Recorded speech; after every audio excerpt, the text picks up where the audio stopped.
सायबीण मायन आमकां देख दिलेली आसा. ही आसा हांव सर्वेस्पराची चाकोर्न. चाकराचो बेस आमी घेवंक जाय, म्हणजे आमी खालती जावंक जाय, तेन्नाच की देव आमकां वयर उबारतलो. आमी वयर उबारीत तर आमकां जाल्यार आमी खाली पडटल्या. ताका लागून सांतिनास पर्यंत जेन्ना आमकां देव अनुभव दिता तेन्ना आमी खुशालकायेन बसता, तेन्ना आमी चतूर रावंक जाय. कित्याक रोखडोच देंवचार येता आनी आमकां कितेंय भितर घालता आमच्या मनांत आनी त्या वेळार आमकां आपल्या ताब्यांत करता. हाका लागून खालती जितली जातली आमी तितली आमी चतुरूय जावंक जाय. नाजाल्यार आमी खरेपणी एकामेकाची सेवा देवाची हातयारां कशी करची ना.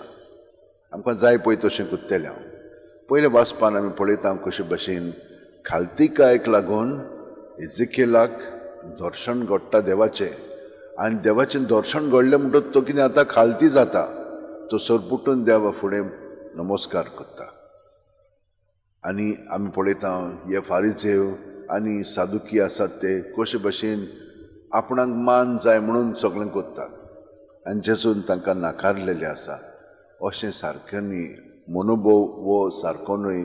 आपलेपणांत आमी जियेता, आमकांच व्हड करूंक सोदता, तें आमी बंद करूंक जाय.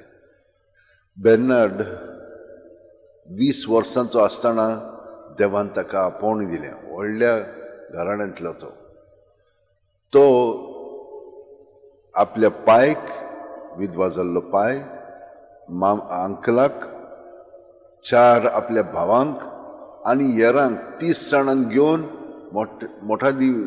मोठांत तो गेलो. आनी त्या मोठांत 3 वर्सां जाता म्हणटोच इतलो तो सारको शिस्तीन जियेतालो आनी आपल्याक तो सारको खाली धरतालो.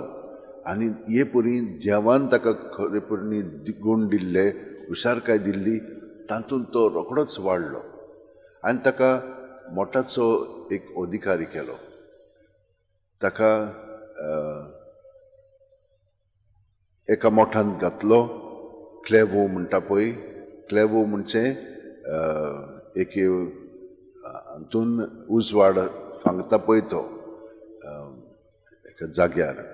तर ताणें थिंसूर रावन आनीक 136 मोठां आख्ख्या युरोपाक स्टार्ट केली.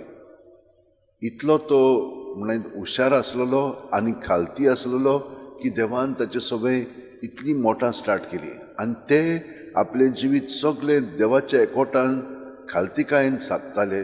ताका लागून आख्ख्या युरोपाक तांच्या मागण्याचो फायदो मेळ्ळो. आनी हाका लागून सगळे जाणांक ताणें म्हणून हितून देवाशी ओडून घेतली. पाप साहेबान ताका इतलो तो बरो आसलेलो म्हणून उलोवपाक आनी सगळ्यांची काळजां मनां जिखून घेवपाक की ताका ते क्रुसेड्स पळय आसा, सेकंड क्रुसेड, ताका धाडलो सगळे युरोपाक. आनी आख्खें युरोप त्या घेरांत दादल्यांनी भाग घेतलो, बायलांनी सगळें बाकीचें घरचें पळयलें आनी बिझनेस भाग. पूण थिंचोच तांचे मदें शिस्त नासली म्हणून ते सगळेच हारोवन आयले आनी ताका दोशीत केलो. म्हणजे ताका लागून तें सगळें घडलें म्हणून ताणें परतून मागणें स्टार्ट केलें, भरपूर बरयलें.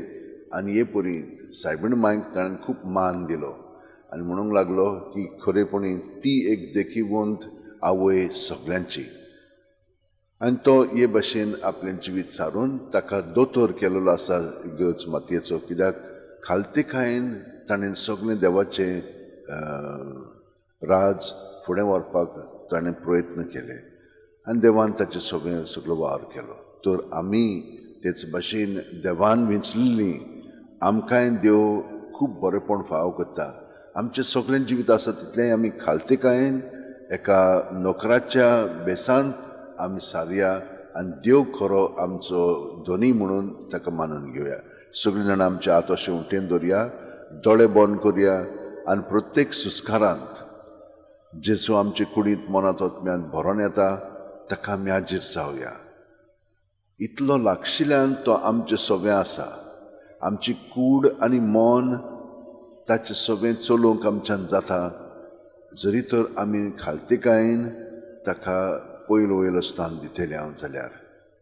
तो दिवया ताका आनी सगळें आमचे भितर आसा तितलें भितर दवरचें न्ही, पूण ताच्या नांवान ताचेरूच तें दवरया आनी तो आमकां तातूंतली सुटका दिवन आमचें जिवीत ताच्या चिंतनांनी, ताच्या भावनांनी आनी ताच्या चालींत अदीक आनी अदीक घडोवन हाडटलो.